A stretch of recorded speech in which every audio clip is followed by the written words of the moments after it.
Now I'm going to go over some of the settable functions that come with the keypad here. I'll enter my password. And by pressing 1 here, you see the line on.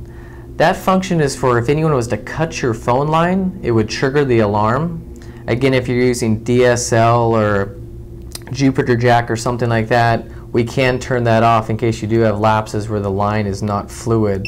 We could turn that off so you don't have any false alarms with the system. 2 here is the AP, which is the compound siren. So every time you hear me arm and disarm the unit, you hear that chirp. Well, again, sometimes you might have children sleeping at night or something like that where the noise is not desired. That is also programmable. So we can take that function on or off depending on how you want it. Password protection, I always recommend you do keep that on, but you do have the option of turning that off so you don't need a password for any of the functions on the system here. 4, you can actually program how many minutes you want the sirens to ring. We can go 1 to 9 minutes, so if you're not there, you kind of pre-program where you want that to be, and the system's going to reset after that designated amount of time. You can also change the password by hitting 5. Again, it comes factory set at 1, 2, 3, 4. By pushing up, you can actually add up to 7 passwords in the system, which is nice if you didn't want someone to, you wanted to assign individual passwords to people that needed to come in and out of the home.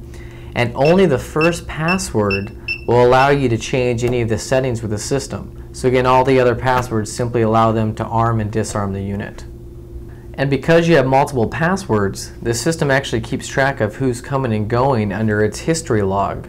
The system will currently hold 100 logged history events, so if the alarm went off, you know exactly what time and date the system went off and exactly what sensor it was, or again, who armed and disarmed the unit using that password. You can keep track of who's coming and going in the home. You can also assign delays both coming and going to the system.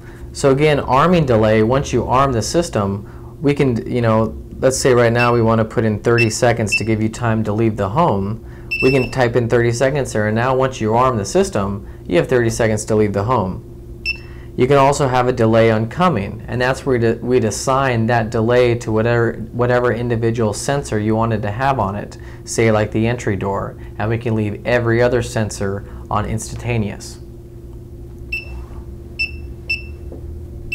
Another advanced feature of Einstein here is being able to have a chime feature with the system. So when the system's disarmed, if someone's opening or closing a door or window that has a contact on it, it'll actually chime at you, letting you know if you had kids in the house and they left that back door or someone opened the window. And I'll assign that right now.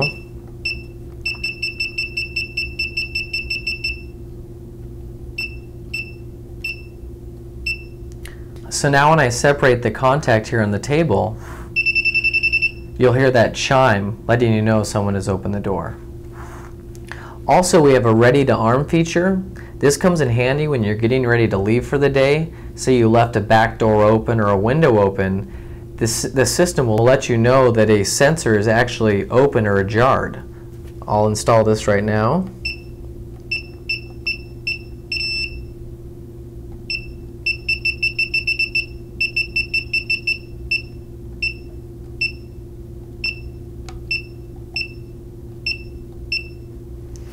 So now I'll separate the contacts down here,